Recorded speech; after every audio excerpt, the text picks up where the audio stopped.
तो हमारी आज की कहानी की शुरुआत होती है एक सीधा साधा लड़के से जो 10वीं कक्षा में पढ़ाई कर रहा होता है, मगर उसकी मासूमियत के पीछे कुछ और ही खिचड़ी पक रही होती है। उसे अपनी पड़ोस में रहने वाली भाभी से खासा लगाव हो जाता है और अब वह कोई भी ऐसा मौका नहीं छोड़ना चाहता जिससे भाभी से बातचीत हो सके।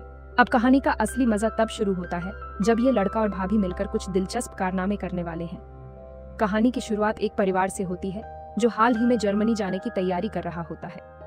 इसी परिवार में हम एक सीधे साधे लड़के रोहन को देखते हैं। असल में रोहन का परिवार इस शहर में नहीं रहता, इसलिए वह अक्सर बाहर घूमने निकल जाता है, लेकिन घूमने का उसका असली मकसद कुछ और होता है। रोहन अपनी स्कूटी लेकर शहर के बाजार की ओर निकलता है, मगर उसका इरादा सिर्फ खरीदारी करने का नहीं होता, बल्कि उसकी नजरें आसपास की लड़कियों को टटोलने लगती हैं और हमारा हीरो यूं ही घूमते फिरते अचानक एक समंदर के किनारे पहुंच जाता है। वहां उसकी नजर एक महिला पर पड़ती है जो अपने गीले कपड़ों को बदलने की कोशिश कर रही होती है। अब जैसे ही हमारी रोशनी बाबू इस नज़ारे पर नजर डालते हैं, उनकी आंखें चमक उठती हैं। वो मोहतरमा पूरे टशन में होती है और रोहन बाबू का दिल धड़कने लगता है। वो सोचने लगता है कि आखिर इस जलपरी से दोस्ती कैसे बढ़ाई जाए और भाभी के कुएं का पानी कैसे पिया जाए। और तभी हमें पता चलता है कि उस महिला का नाम रीटा है और उसे भी एहसास हो जाता है कि कोई उसे घूर रहा है। रीटा उसकी नजरें भांप जाती हैं कि रोहन उसके पपीतों को ताड़ रहा है और हल्का सा मुस्कुराते हुए अपनी साड़ी को थोड़ा एडजस्ट करने लगती है। रोहन बाबू अब असमंजस में पड़ जाते हैं कि भाभी ये सब जानबूझकर कर रही हैं या फिर ये सब सिर्फ एक इत्तेफाक है। अब जैसे ही यह नज़ारा सामने आता है, हमारे हीरो के होश उड़ जाते हैं और घबराहट में उसकी हालत खराब हो जाती है। वह बिना वक्त गवाए वहां से सरपट दौड़ लगाता है और अपने घर पहुंच जाता है। घर आकर वह अपने मॉम डैड के साथ समय बिताने की कोशिश करता है, लेकिन उसका दिमाग अब भी उसी घटना में उलझा रहता है। कुछ दिन बीत जाते हैं और फिर एक दिन बाजार में उसकी नजर फिर से रीटा पर पड़ती है। अब वह खुद को रोक नहीं पाता और हौले हौले उसका पीछा करने लगता है। रीटा एक होटल में जाती है और थोड़ी हिम्मत जुटाकर वह भी होटल तक पहुंच जाता है। काफी सोच विचार के बाद आखिरकार वह रीटा के कमरे का दरवाजा खटखटाता है। दरवाजा खुलते ही रीटा उसे देखती है और वह लड़का घबराकर वापस जाने की कोशिश करता है, मगर इससे पहले कि वह वहां से भाग सके, रीटा उसे रोक लेती है और कमरे के अंदर आने को कहती है। अब यहाँ उसकी किस्मत चमकने वाली थी। अंदर आते ही रीटा उससे उसका नाम पूछती है और वह भी संकोच करते हुए अपना नाम बता देता है, लेकिन रीटा तुरंत समझ जाती है कि यह लड़का अभी स्कूल में पढ़ रहा है और इसने अभी तक किसी के झील का पानी नहीं छका है। तब यहाँ पर रीटा रोने का हाथ पकड़कर अपने नींबू पर रख देती है और उसे दबाकर किस कर देती है, और ऐसा महसूस होते ही रोने के तन बदन में आग लग जाती है। अब यहाँ पर और कुछ करने की सोचता उससे पहले रीटा खुद उसकी पैंटी उतार कर उसके हथियार को अपने हाथ में लेती है। अब यहाँ पर और ने की रबड़ी निकलने ही वाली थी। उससे पहले रोने की पैंटी पहनकर वहां से 2-3 हो जाता है। अब अगली तो हम देखते हैं। और ने उठने के बाद रीटा के बारे में सोचता है कि आज तो उसकी खुदाई कर कर ही रहेगा। अब दोपहर होते ही रोने फौरन उस होटल में पहुंच जाता है, लेकिन उसे वहां पर रीटा की सिर्फ टी-शर्ट ही मिलती है। तब होटल के मैनेजर के पास फोन करके उसका फोन नंबर ले लेता है और फिर तुरंत वह रीटा को फोन लगा देता है, लेकिन वह नंबर रीटा का नहीं बल्कि उसके हस्बैंड का होता है। इसी वजह से रोनी फोन तुरंत कट कर देता है। अब अगले दिन हम देखते हैं जब रॉनी अपने क्लास में होता तो उस दिन पूरा डिस्टर्ब होता है, क्योंकि वह सिर्फ रीटा के बारे में ही सोचा जा रहा था। अब क्लास खत्म होने के बाद रोने के दिमाग में का आइडिया जाता है, जिसके बाद उसके हस्बैंड के पास फोन लगा देता है और उसे चूतिया बनाकर उसकी वाइफ का एड्रेस ले लेता है जहां पर वह काम करती थी। इसके बाद हम देखते हैं कि रोटी अपनी फटी लेकर फौरन रीटा के पास पहुंच जाता है जहां पर वह काम करती थी।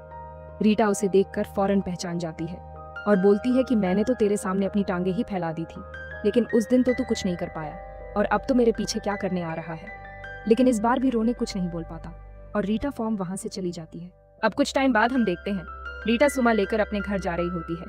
तब उसके पास रोने आ जाता है, उसकी हेल्प करने के लिए कहने लगता है और यहाँ पर वह यह भी कहते थे कि उसकी झील का पानी भी पीना है, लेकिन रीटा रोने के साथ कुछ भी करने से मना कर देती है। तभी रोशनी वहां से जाने लगता है तो अचानक से उसका एक्सीडेंट हो जाता, जिसके बाद रीटा उसे देखकर उसे उठाकर अपने घर ले आती है। यहाँ पर उसे पट्टियां करते वक्त अपनी टी-शर्ट के बटन खोल देती है और आपकी बार रोने बिना मौकों को गवाए उसके पपीतों को चूसने लगता है और अब फाइल उसकी झील से पानी निकालने लगता है और इसका आंसर रीटा को भी बहुत ज्यादा मजा आता है। अब इनकी यह पिलन क्रिया डेली चलने लगती है, जिसके बाद से अब रोनी सारा वक्त रीटा के साथ ही बिताने लगता है और क्लास में जाकर दिन भर सोता है। अब रोनी को हम घर पर देखते हैं जो पियानो बजाने की प्रैक्टिस कर रहा था। तभी उसकी मॉम कहीं जाने लगती है और उसकी मॉम जाते हुए रोशनी को उसकी छोटी बहन का ख्याल रखने को भी बोलती है। लेकिन अब रोशनी को तो रीटा से मिलने जाना था, इसलिए अपनी बहन को जल्दी से खाना खिलाकर वहां से निकल जाता है। अब रोनित रीटा के पास पहुंचते हैं, उसके साथ जबरदस्त रोमांस करने लगता है। लेकिन तभी अचानक से रीटा का हस्बैंड भी घर पर आ जाता है। तभी रीटा उन्हीं के कपड़े देकर उसे कहीं छुप जाने को बोलती है और रीटा का हस्बैंड रूम के अंदर आता है। उसे इस बात की भनक भी नहीं लग पाती, जिसके बाद वह फौरन अपने पति को भी झील का पानी पिलाकर सुला देती है और फिर चुपके से रोशनी को वहां से निकाल देती है। इतना सब कुछ होने के बाद अब की बार रोने बहुत ज्यादा दुखी हो जाता है, क्योंकि रीटा उसे तेज बारिश में छत पर ही छोड़ दिया था और आज रात को घर आकर गुस्से में ही सो जाता है। लेकिन अगली सुबह होने के बाद रोशनी की छोटी बहन अपनी मॉम को बता देती है कि उसके भैया का चक्कर एक भाग से चल रहा है। अब इतना सब कुछ सुनते ही उसकी मॉम फ्रॉम रोनी का रूम चेक करने लगती है और उसे वहां पर रीटा की बहुत सारी अश्लील फोटोज मिलती है। अब उसकी मॉम को नहीं समझ में आ रहा था कि वह अपने बेटे रोशनी को किस तरह से हैंडल करे। अब फिर से सुबह होते हैं, हम देखते हैं रोशनी की मॉम जाकर पॉर्न इंच से मिलती है और से थोड़े बहुत पैसे देकर बोलती है कि उसके बेटे को भूल जाए। लेकिन यहाँ पर रीटा पैसे लेने से मना कर देती है और सुबह होती है, हम देखते हैं वह रोने के स्कूल पर पहुंच जाते हैं। लेकिन रोने उससे गुस्सा होता है और आज रीटा कर रोने से सब कुछ खत्म कर देती है। वह उसे बताते हैं कि वह अपने हस्बैंड को बहुत धोखा नहीं दे सकती और वह अपने हस्बैंड से दोबारा शादी करने वाली थी, जिसका इनविटेशन कार्ड वह रोने को देती है। यह देखकर रोने और भी ज्यादा सेट हो जाता और सुबह ही उसका एग्जाम भी था। लेकिन जब अपने घर पर नहीं होता तो उसके डैड उसे ढूंढते हुए रीटा के घर तक जाते हैं और इस वक्त रीटा अपनी शादी के लिए तैयार हो रही थी। लेकिन रोशनी के डेट की बात सुनते ही रीटा रोशनी के डैड के साथ रोशनी को ढूंढने के लिए निकल जाती है, जिसके बाद रीटा अपने गेस्ट हाउस में पहुंचती है, जहां पर रोने लगभग हालात में लौटा हुआ था। जिसके बाद वह सूपर पानी डालकर उसे उठाती है और रोने होश में आता है। जिसके बाद रीटा उसे ले जाकर स्कूल छोड़ते और उसे वहां पर प्यार से समझाती है, हम दोनों साथ नहीं रह सकते, तुम्हें मुझे भूलकर मूव ऑन करना होगा।